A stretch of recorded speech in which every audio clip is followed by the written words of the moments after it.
नमस्कार दोस्तों, मासिक चर्चा 2025 मार्च महीने की आज 3 तारीख। स्वागत है देवेंद्र जी आपका। और हमेशा की तरह मासिक चर्चा में हम मौजूद हैं, लेकिन इस बार हमारा स्टूडियो चेंज हो गया है। इस बार हम जो है प्राकृतिक स्थिति की बात कर रहे हैं। देवेंद्र जी, इन दिनों पूरे विश्व में जो चर्चाएँ चल रही है, एक बड़ी गंभीर जो बैठक बड़ी हुई उस पर जो चर्चा चलती रही, पूरी रूस अमेरिका और चल रहा है मामला। पूरा विश्व इस ओर देख रहा था कहीं शांति की जो अच्छी बयार आ जाएगी, बातचीत हो जाएगी, कहीं ना कहीं जेलेंस्की जो सुधर जाएंगे, लेकिन अब सारा मसला उल्टा हुआ दिखाई दे रहा है। सबसे पहले इस पूरे मुद्दे पर हम पिछले 3 सालों से बात कर रहे हैं आपसे, पहले युद्ध के पहले दिन से, और आज भी चर्चा चले, लेकिन कहीं ना कहीं मामला फिर उलझता दिखाई दे रहा है। क्या लग रहा है कि अब बात कहाँ तक आगे तक कैसी जाएगी और कहाँ तक जाएगी? पंडित जी नमस्ते, आपको भी और सारे दर्शकों को फिर से एक बार नमस्कार। जी जी। ये मसला हमारे सबके लिए सेंसिटिव मसला है। बिल्कुल। आप जानते हैं कि बहुत बड़ा कारोबार भारत का रशिया से है। भारत यूक्रेन से भी बहुत अच्छे व्यापारिक रिश्ते भारत के रहे हैं। इस मसले को, जैसा हमने पहले भी कहा था एक बार, कि ये मसला पर्सनैलिटीज़ की लड़ाई का हो गया है। पुतिन और ज़ेलेंस्की, इनके बीच, यूक्रेन और रूस के बीच पारिवारिक रिश्ते थे और अभी भी हैं। कोई रिश्तेदार यूक्रेन में रहता था, कोई रशिया में रहता था। तो मियाँ बीवी दोनों, मेरे तो एक मित्र है जो मैंने आपको बताया था एक बार, कि उनकी श्रीमती जी रूस की हैं, वो खुद यूक्रेन से हैं, और जब से युद्ध शुरू हुआ है बेचारा यूक्रेन से निर्वासित जीवन जी रहा है। वो वापस अपने घर नहीं जा पा रहा है यूक्रेन। और अल्टीमेटली उसकी जो श्रीमती जी थी वो भी अब रूस शिफ्ट हो गई हैं। तो ये बहुत बुरा हाल है। अब यहाँ जो घटनाक्रम अभी हुआ है, हम उसकी थोड़ी सी चर्चा कर लेते हैं। ज़ेलेंस्की अमेरिका के बुलावे पर या अमेरिका के साथ बात करने के लिए राष्ट्रपति ट्रंप के पास गया, और राष्ट्रपति ट्रंप ने जो उनका पूरा शेड्यूल बना हुआ था, उसके पहले एक छोटी सी पत्रकार वार्ता थी जिसमें वो शेक हैंड्स वगैरह करते हैं। वहीं पर उनके बीच में कुछ शुरू हो गया।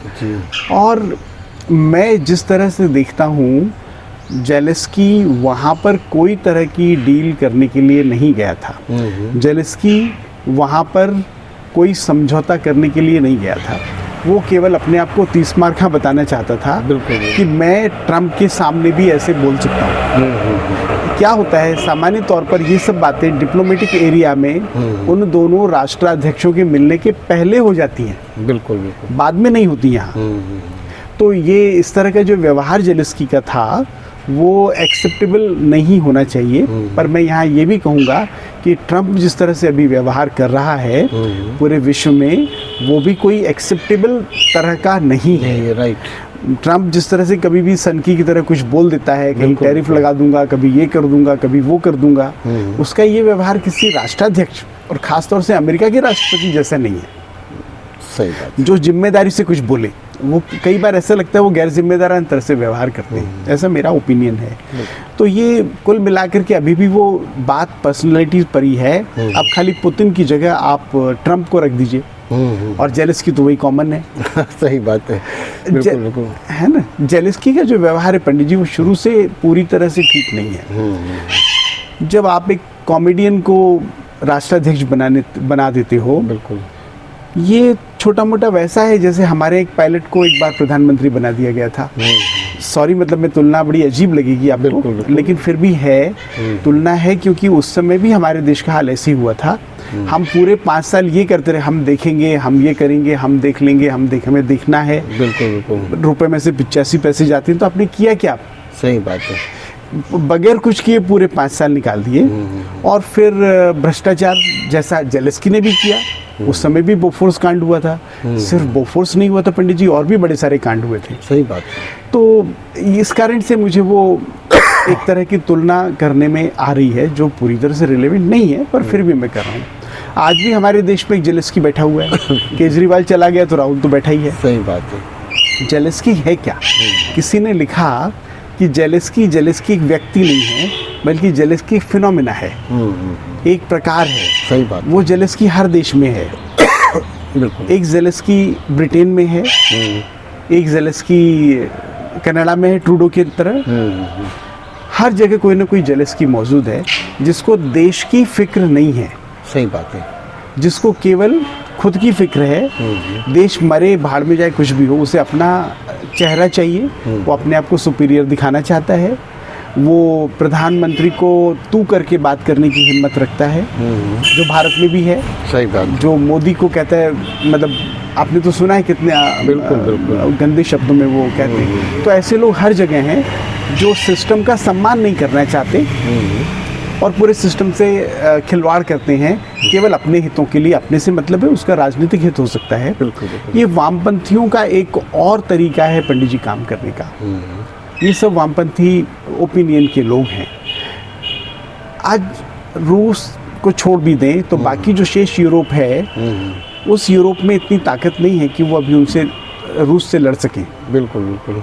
ब्रिटेन ने कल 40,000 करोड़ रुपए की सहायता की घोषणा की है, लेकिन वो किस तरह की है, जो शत्रु संपत्ति को बेच करके देंगे। मतलब रूस की जो संपत्तियां ब्रिटेन में थी उसको जब्त करके वो जेलेंस्की को देना चाहते हैं।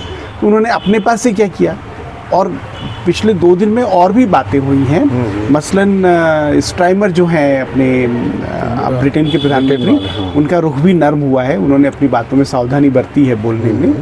तो मुझे लगता है कोई ना कोई रास्ता निकले, मैं तो यही उम्मीद कर सकता हूँ हमेशा की तरह। पर ये सब पर्सनैलिटी की लड़ाई है, इसमें नुकसान पूरे विश्व का हो गया है, व्यापार का हो रहा है, और ट्रंप जैसे लोग इसमें कमी करना चाहिए लेकिन कर नहीं पाते। मतलब वो अपने आप को 30 मार्क है, वो भी ताकतवर समझते हैं। बिल्कुल। तो ये कोई सहयोग की भावना कहीं से नहीं है। जब तक आप लोग सहयोग की भावना से नहीं काम करेंगे, तब तक पूरे देश में, विश्व में शांति होने की कोई संभावना नहीं है। इसमें हम देखते हैं 2-3 बातें जो उभर के आई है कि एक तो लोगों के ना कि साहब अमेरिका को क्या पड़ी कि वो संसाधन या खनिज के बारे में यूक्रेन से बात करे। खैर वो मुद्दा भी सामने आ गया कि हमने पैसा दिया तो हमको कुछ दे दिया जाए। पूरी इस वार्तालाप में, परिस्थिति में रूस का क्या स्टैंड है? क्या लगता है आपको, रूस इन दोनों से क्या चाहता है, या रूस के अपने को शर्त रखता है युद्ध विराम या शांति वार्ता के लिए? रूस की सबसे बड़ी शर्त एक ही है पंडित जी, कि यूक्रेन को नाटो का मेंबर नहीं बनना चाहिए, समाप्त। क्यों? क्योंकि रूस नहीं चाहता। अब तो खैर परिस्थितियां बदल रही हैं, पर जब नाटो और पूरा यूरोप साथ में था और नाटो में अमेरिका भी था पूरी तरह से, तब परिस्थितियां अलग थी। अब अगर अमेरिका नाटो से अलग हो जाए तो बचा हुआ नाटो रूस से झगड़ा कर ही नहीं सकता। सही बात है। उसका ये था पुतिन का कि उस समय जो बाइडेन जो थे वहाँ के अध्यक्ष थे, बिल्कुल, मतलब अमेरिका के राष्ट्रपति थे, और उनके बहाने अमेरिका नाटो से मिलकर हमारी डोर स्टेप पे आ गया था, मतलब रूस की डोर स्टेप पे आ गया था। वो नहीं चाहते थे, बिल्कुल, वो ये रोज रोज का पंगा नहीं चाहते थे, इसलिए। तो ये एक अलग तरह का बिहेवियर है। रूस इतना ही चाहता है कि यूक्रेन नाटो का मेंबर नहीं बने, नंबर 1। नंबर 2, जो ज़मीनें उसने कब्जा ली हैं वो रूस देने वाला नहीं है, बिल्कुल, क्योंकि वो उस पर अपना हक मानने लगा है।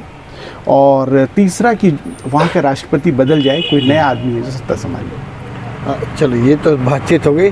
पूरे प्रकरण में लोग भारत पे भी नज़र रखे हैं।